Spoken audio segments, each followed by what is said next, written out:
mocný vrah je a rúši.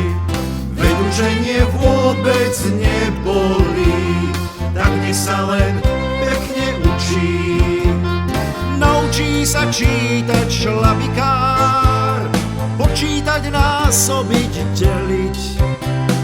Dostane vzdelania vzácny dar, bude múdry a bude smelý.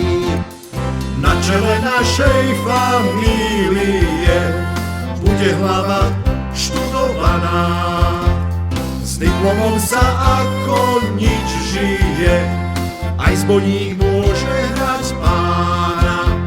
Jediný v zbojníckej družine krátko sa študentom stáva. Povie nám, ako sa v cudzine kradne, lúpi, prepadáva.